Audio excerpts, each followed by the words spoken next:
Do not be alarmed. Do not be afraid. For it is time for us to enter the vortex of peak lock.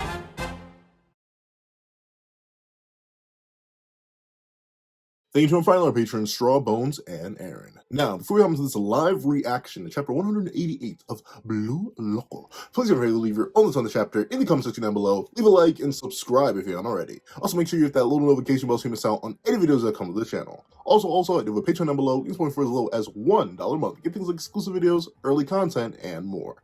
Now, let's hop into the live reaction. What's up, guys? I love the pencil here, and yeah, I will not actually begin to review Blue Lock in like drawing hour-long discussions. I can't. I just simply can't. There's not enough time in the darn day. However, I figured for a series like Blue Lock, Chainsaw Man Part 2, or Sakamoto Days, like heck, maybe even Blue Box if I'm really feeling like it. Manga that I do read on a weekly basis, but don't typically talk about. I feel like I can do these little live reactions, you know, give you my taste, my thoughts on the chapter, and it can sort of be like a compliment to the reviews. This can kind of assist double uploads, because while a whole review may take hours, this can take less hours.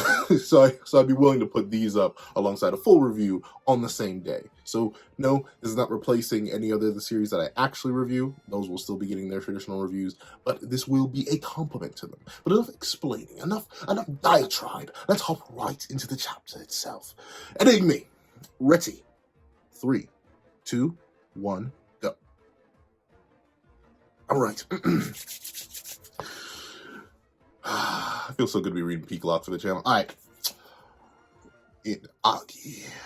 Sagiyochi's movements have clearly leveled up from before. In this game, he's slowly becoming the eye of the storm. All my people who are sleeping, like, wait. I got it on me. I got it on me. Chapter has to be worthy for me to light this bad boy up. So I got it on me.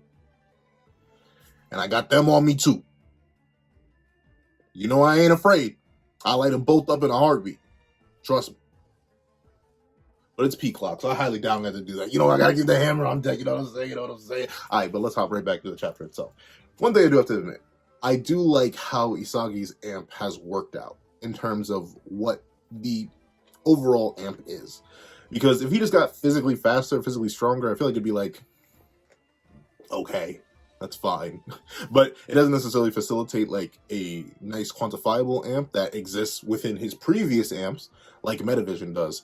And I like how Metavision is such a strong amp, such a girthy one, that it's literally like shifted the entire perspective of the game and the field itself to the point where a pro like Agi is like, whoa, wait a minute. This guy's something different now. He's something else. I like that. I really like that because admittedly, I had no idea what Isagi was going to steal from Kaiser. Like, straight up, when Kaiser was first introduced, I'm like, dog, he literally has, like, a biology ability. Like, he has Kaiser impact. That's something you don't have. Same thing with, like, Chigiri's knee thing that allows him to run better. Like, you can't just adapt that. So I was wondering how Isagi was going to get the amp, and Metavision is a great way to do that. And it's interesting to see that Agi doesn't necessarily note it as Metavision, but then again, who knows? Maybe Metavision is an Isagi only term, but he doesn't necessarily say anything about Isagi's sight has changed, any of his perspective, none of that. He just says Isagi Yoichi's movements, which makes me wonder how many people in the pro level actually have Metavision. Obviously, Kaiser's one of them. Probably Ness to some certain degree. I don't think he has the highest level of Metavision like Kaiser does, but I do think he has some sort of Metavision. And then it sort of leaves characters like Agi, Noelle, Noah. I don't know why I paused so long between Noelle and Noah. Chris Prince, like, do they have Metavision? If so, to what level? Is it as good as Kaiser's? It's probably better in the case of the coaches, but still, I'm very interested to see how far we're going to take this Metavision concept and other characters who could hypothetically unlock it for their amps. Rin, Shido, Bachira, like, it's possible. It's possible. Who knows? Bachira may even have it. We don't really know. I'm excited to see. This is a concept that can be introduced to everybody, but obviously Isagi is going to have some sort of higher level of it because he's the main character, but I'm fine with that. And he needs it in comparison to these other characters who have these natural talents and abilities who don't necessarily need it. I think it works out. Hold on 1 second. We have risen. All right. Isagi Yoichi's movements in this game is still becoming the eye of the storm. Okay. I want to be Seshiro's... Oop. I want Sashiro to awaken and take the next step. There's a lot of annoying, troublesome guys out here. Then let me make it more bothersome for you. I love. Okay, this is great. This is great. This is something that I was initially wondering about with Kaiser and no, mainly just Kaiser. Like, admittedly, the German team is just extremely antagonistic. But I can't say that makes sense. I don't know why they are. Like, every other team seems to be somewhat focused on letting the Blue Lock kids do the training camp thing and like figure out how to Blue Lock better. But no, the German team is just all about like, oh no, you just gotta survive. Tough nookies, bro. It'd be like that. It'd be like that sometimes. You got to figure that bad boy out.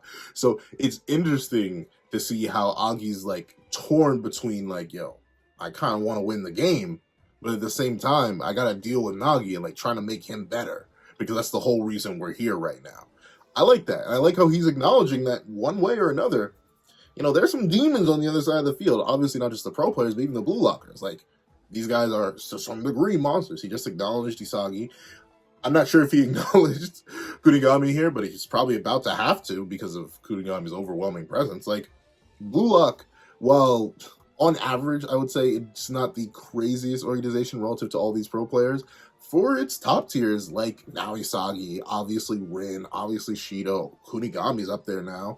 Really, Bashiro took over his whole team. Even Shigiri, like, there are menaces in Blue Lock, and I think that's great. And I think we all know who's going to make up the Blue Lock 11 once we finally get to the main stage, but it's going to be very interesting seeing how certain characters are going to be forced to adapt. And I'm really, really interested to see how Shido's going to adapt in terms of playing on the same field as Rin once again, but being forced in a situation where he lacks Sei. Because I don't think Sei's going to play with them. Obviously not. So we're in a very interesting situation here. I'm very excited to see how certain characters evolve in this new climate, this new meta. But okay, we're getting Agi versus Kunigami. That's gonna be interesting because Kunigami is more of a powerhouse. Meanwhile, Agi's all about like technique and finesse. So let's see how these two interact. Okay, so he goes out for the hand block immediately.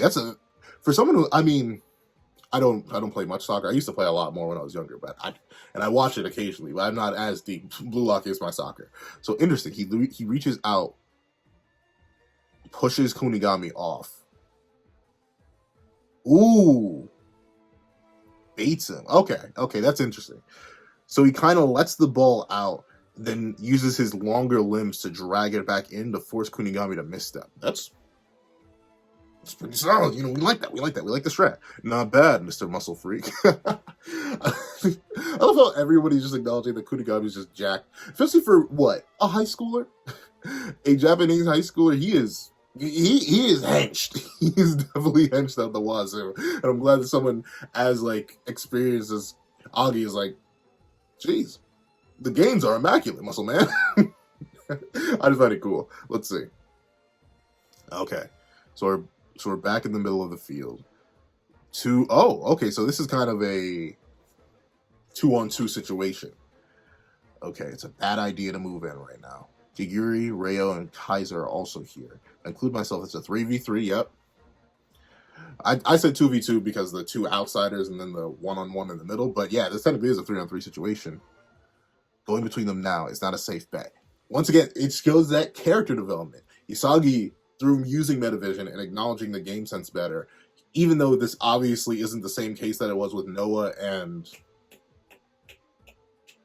the Dancing Butterfly, I'm sorry, I forget his name, but the really cool character that was on Bachira's team, the coach for them, even though it's not that level, obviously, because those were two master strikers really just, and Isagi felt pressured to get in there and do something. Now, after that experience and after having Metavision, he's able to judge the situation better and be like, okay, I kind of just need to drift out around here, let this figure it out, and then use my brain, use my skills to try and figure out who would come out on top here, and then capitalize on who's going to come out on top. So if Kunigami comes out on top, get open, try and force him into a similar situation that Baro was forced into where he had to pass to Isagi, and or if Agi wins, be there right at that moment, that meta break point, that Metavision break point to intercept it.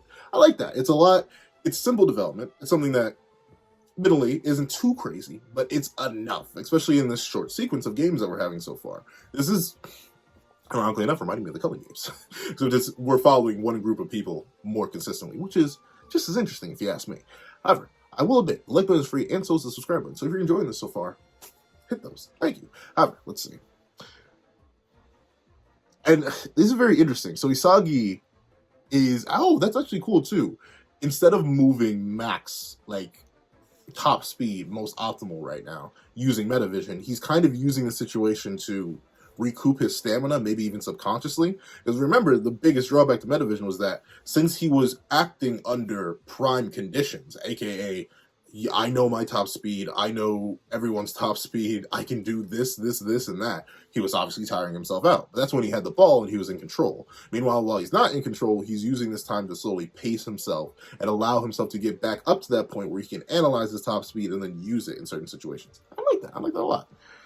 What the situation is like the situation. Oh, look at that. Look at that. Difference right now. I understand the situation. Okay, yeah. So the chapter just straight up acknowledges the callback, which is good. Some people wouldn't have. Well, the chapter did. There we go. Situation.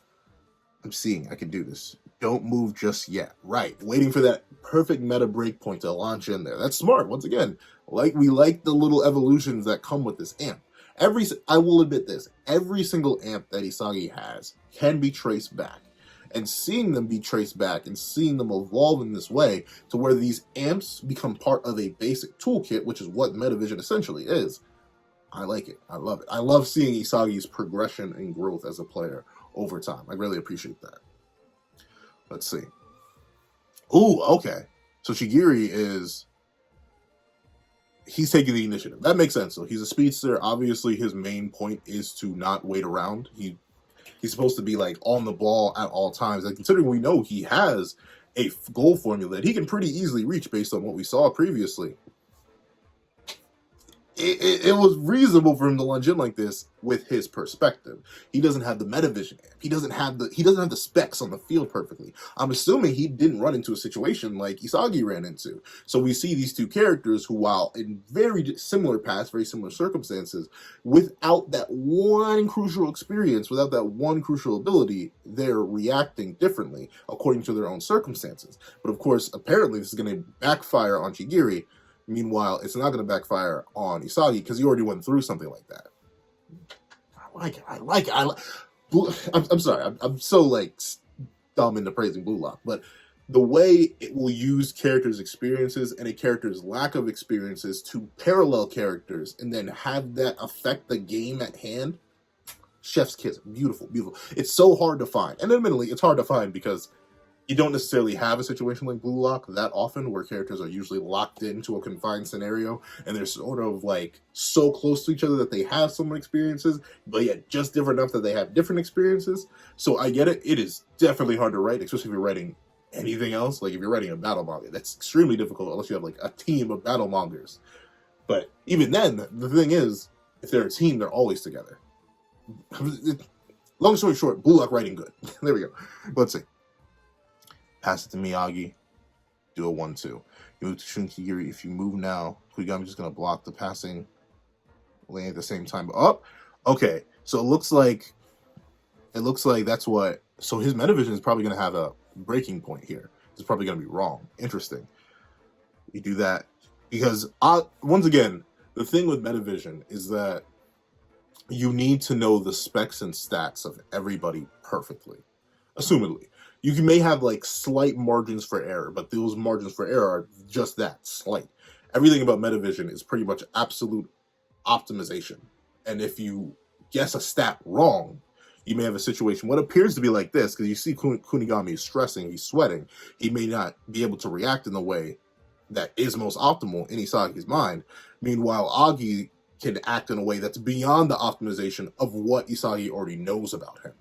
So it's sort of like, it's more complicated for Isagi than the basic level of optimization that he has right now. Meaning his Metavision can still grow, which is great. Because obviously, you don't want to just have him snap this early on.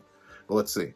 Let's see if I'm wrong. Let's see if I'm right. Behind him, Agi's going to slip by attacking. The space Shigiri just vacated. Now I can say, oh, okay. Okay.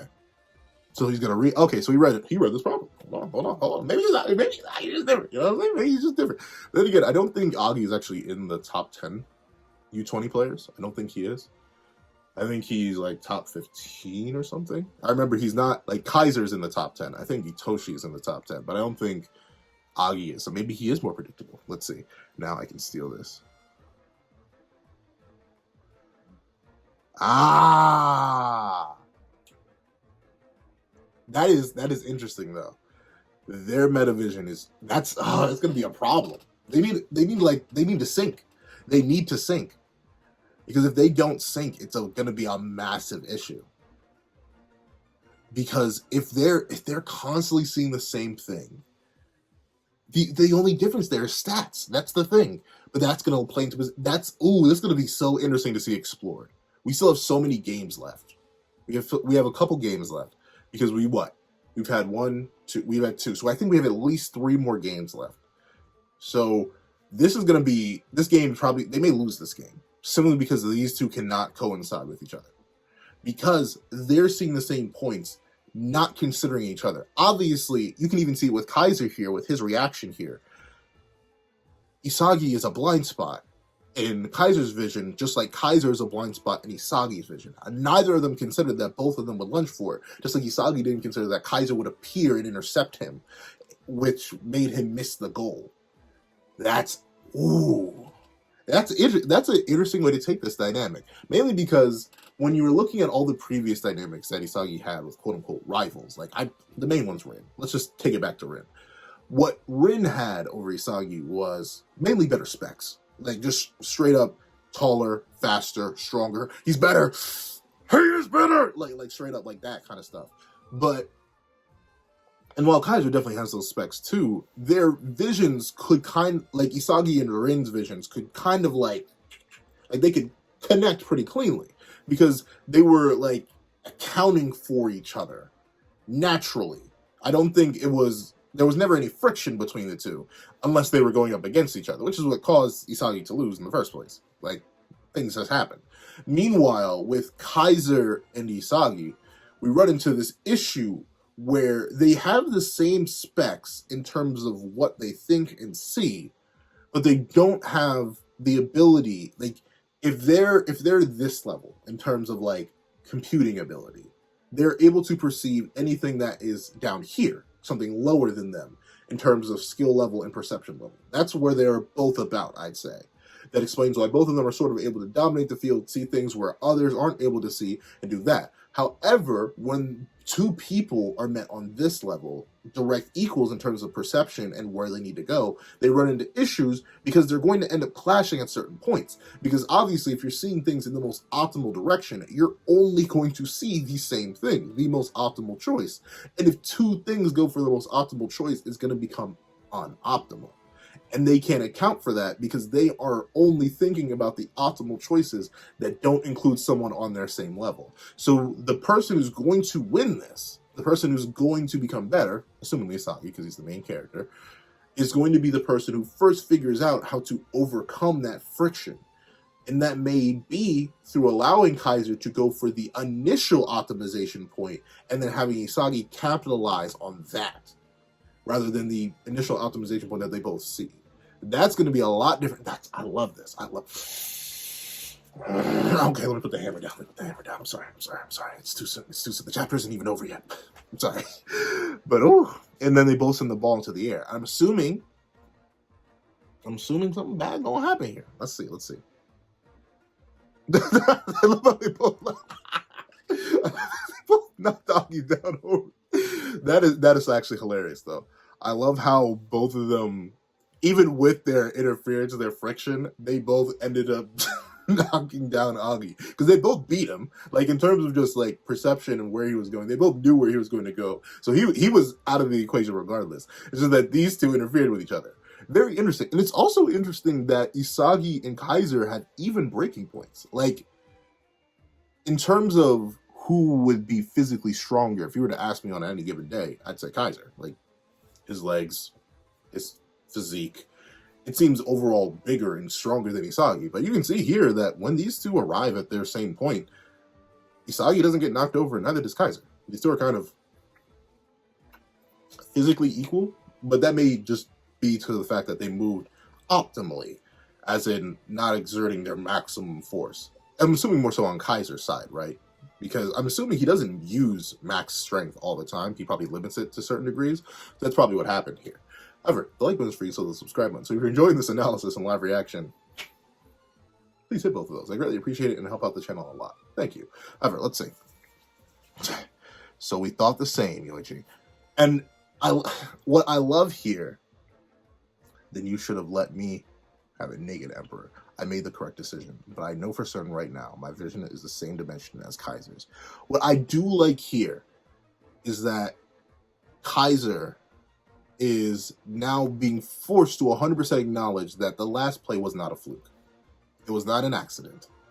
Isagi is in that same tier.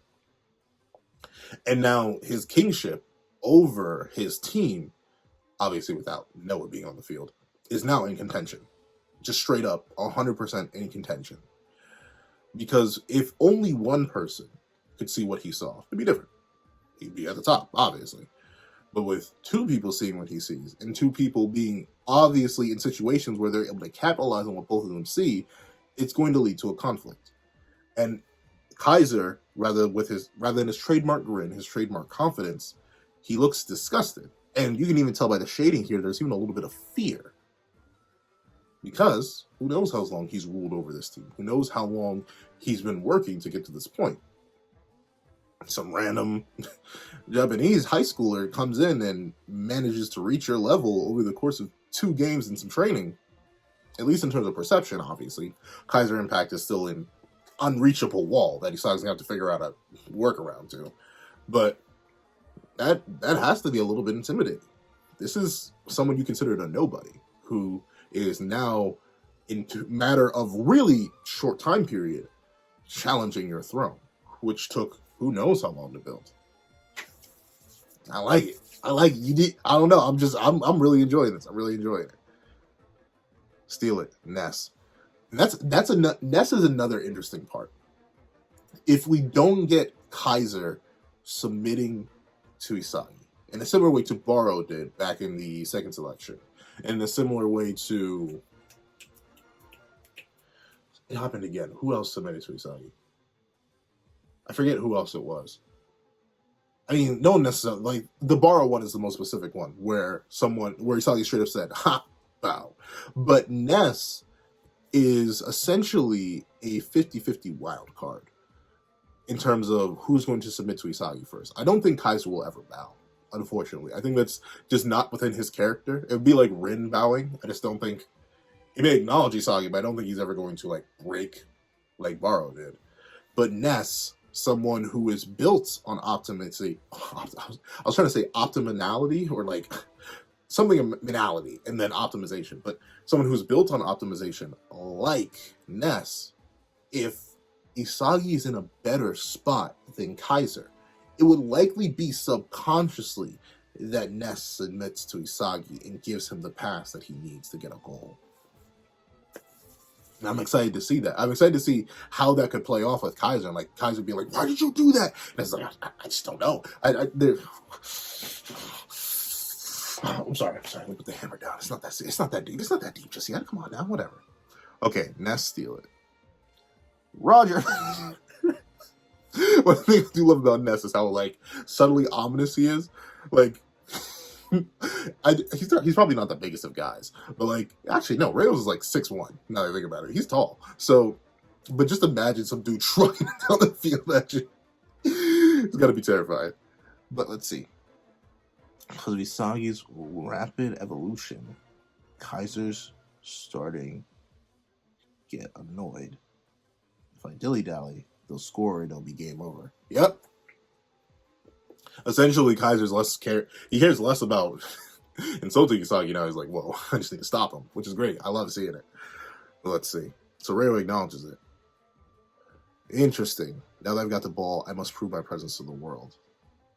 I do like, I will admit though, as cool as the paper effects, I'm not sure what we call it. Like, they're hologram effects really, but like the paper effects for Rayo still makes me feel like this is an incomplete utilization of his chameleon style. Like, for him to properly evolve it, and I know he kind of did something that disappointed me. He kind of submitted to Nagi last chapter, but once again, it's a tournament of egos here, and obviously Reo has a weaker one than Nagi, so he's gonna submit. But I'm intrigued. I feel like Reo still has places to go, even though it seems like he's submitting. Like the fact that he says, "Oh no, I need to become the perfect copy of Sei Itoshi and Rin Itoshi, a fusion of the two." That's acknowledging that you aren't good enough to have your own style. But I think I may make a whole video about what Reo could hypothetically do, and how it's kind of similar to what my own like Blue Lock OC would be doing if he were suddenly in the manga. But let's see. Okay, so he immediately passes the ball over Nessa's head into Nagi. Watch out for his trap. Try it, I'll crush you. Interesting. Okay, so Nagi's gonna catch 22. Ooh, okay, the immediate pass back. And there we go. We're essentially seeing fully, he's playing just with Itoshi. So he's in midfielder mode right now rather than striker mode. Makes sense. He's playing with Nagi, the striker core of the two. A high-speed 1-2. Yep. Because essentially, what Sei worked, and I can get why. Like, as much as I'm not the fan of it, Reo, the reason I can get Reo wanted to copy Sei so badly is because Sei was about the business. He was probably the only person that, if he were to force something out of somebody, he could bring it out just naturally. Like, look at his dynamic with Shido. It was just something that he only could bring out of Shido. That ability to just be on the spot, reacting on the spot, moving on the spot, like, you have to be here now or else. It's something that people like Shido, Nagi, heck, I'd even say to a degree Rin, I'd say Bachira, I'd say Kunigami. It's something that they all kind of need. They need that sort of aggressive midfielder to put them in places and allow them to score. Because they have the scoring ability, it's just that getting to their place to score, getting to their goal formula is a little bit difficult. So by utilizing, say, completely and having this high-speed momentum, you sort of get to counteract the weaknesses of Nagi by using Nagi's natural talents, which makes sense. It's essentially what Reo's been doing from the start, and he's doing it through, say, a more optimal way. Interesting. Nice, right? Okay. So did he inverse? What the heck? Did he trap it with the outside of his foot? Okay. So he traps it with the outside, and then a little nutty. He just then he trapped it with the outside of his foot, leaped into the air, probably sprung off his left foot, and then wow. So that was the patented, as Usagi called, the black hole trap, which essentially leaves Nagi with this ability to just suck all the life out of the ball, to slow it down exponentially. So as this guy acknowledges here, it was a high-speed pass, a high-speed 1-2. But then Nagi sucked just enough life out of it to get control over the ball, so where he could heel shot it back out towards Reo. I like it. Nice one, Reo. Your imagination is worth the work, obviously. So, I mean, I guess to a degree that is what makes Reo unique. It's his own imagination. I doubt Sei would have gone with such a play. Interesting. He's using Sei's skills as a basis to fuel his own creativity. So I guess it works out. Their passing rhythm just got a lot faster. I can't believe they still have this pass pattern up their sleeve. Agi. Okay. Hey Reo, what are you doing? You're not supposed to use that shit on your own ideas. I love how he's like, wait, this is not what we trained you for. Chill out. Calm down. If you do that, Shishio's creativity won't flourish. Don't steal his activeness. Shut it, Agi. So like you managed to get anything out of him. Let's see, I feel like something tells me in my heart of hearts Reo is not going to be on the Blue Lock 11. He may be on the bench again, but I don't think he's going to be playing. And like, I get both sides here, right? I get Agi's point of view, mostly, because like, hey, you can't keep babying him. He has innate talent and he needs to learn. This is the place for him to learn, not to learn on the professional field where you're going to be in a multi-stage tournament trying to get the World Cup. You need to have him learn in scenarios like this. But at the same time, if you're just trying to win the game, I get Rayo's point of view. Like, he's dumb. He's dumb, he's stupid, but he's good at the game. So let me just use him to be good at the game. Though admittedly, the like button is free and so the subscribe button, so I'd really appreciate if you hit both of those. But in actuality, it really helps out the channel a lot, so I greatly appreciate it. But in terms of this, I have to lean more towards Agi's side, right? Obviously, due to Rayo and Nagi being blue lockers, we're meant to side with them more, but Nagi, what differentiates the dynamic between Rayo and Nagi and the dynamic between Shido and Sei is that Sei fed into Shido's imagination. Shido is insanely talented with extremely high football IQ. And that is what makes him strong as a striker on his own. Give him a good midfielder regardless, and it'll go crazy. Meanwhile, with Nagi, so the imagination is kind of on both ends, right? Sei is creative and Shido is creative. That leads to positive bonds that make extremely unpredictable plays, which is what allowed the two to dominate the U20 once they finally got on the field together. Meanwhile, the main issue with Rayo and Nagi is Nagi isn't creative. And while Rayo is creative, he's limited in what his creativity can do with Nagi's skill set. If both could have spontaneous abilities, both could have spontaneous evolutions on the spot, like Shido's Dragon Dive, like his crazy kicks, like anything that Shido does, then it would be different. But without that extra side of creativity, it limits Nagi exponentially. And any character with metavision, such as any of the top players they're likely going to run into in their U20 tournament run, and or even other players in this very series that they're in right now, where they're playing, is going to be able to intercept their creativity. Because they will have all the data on what Nagi can do, and what Rayo can make Nagi do, because it's inherently limited. There's simultaneously is chemical reactions, which is what Ego is all about, but there's a whole missing chunk of them to the side, which isn't good. But obviously, since we're so about ego in this series, they don't care at the moment. But I think this is what's going to hold both of them back and why both of them can't become the best striker. Because they're too intertwined. But as Ego said all the way at the beginning of the series, there can only be one. And it doesn't look like it's going to be either of them.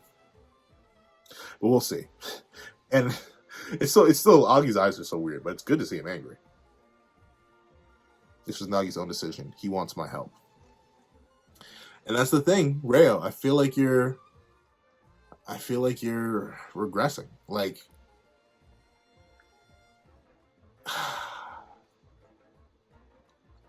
he's going to become a midfielder. I think this is essentially Rayo's concession that he'll never become a striker, and he'll just have to become a midfielder. But with that being the case, it's kind of like, is that okay? Is that all right? Is that all you're happy with, Rayo? Is that all you want, all you need, all you desire to become a midfielder in this world of strikers? Do you really want to limit Nagi's potential like that? I guess so. This is fun for them. I don't know. I'm gonna make a video on that about their kind of interestingly healthy yet unhealthy relationship. We'll see. I always thought that I should not want for this to happen, but now I'm overflowing with ideas on how I can play with him. I'll vote my newly evolved chameleon style to help Nagi score a goal. This is my gateway to enter flow. This is my challenge. Let's do this, Nagi. Yeah. But once again, I think they may still score off of this. But I think what every higher level player is going to look at and see here is, oh, this is a dead end. Like, this is the end of where these two can go in terms of their skill. I'm interested if they stay like this. Who knows? There could be a regression arc where they realize that, whoa, wait, maybe we shouldn't have gone back to this. But we'll see. Become Nagi Sashiro's arms and legs. Let's do this, Rayo. All right.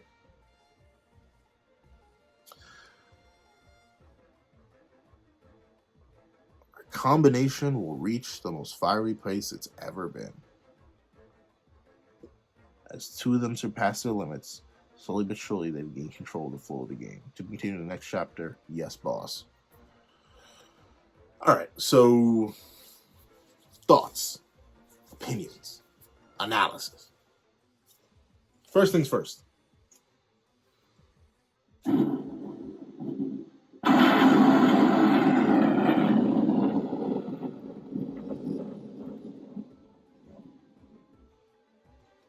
Feels so good to be able to light that bad boy up after a reaction. Feels so good. Y'all don't understand it. After reading My Hero Academia live reaction on that for so many weeks, it got tragic. New panic. I'm sorry, but in terms of that, chapter was great.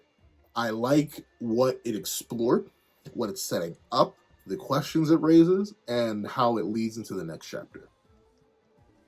For what it has set up, let's go all the way back to the beginning, the early times.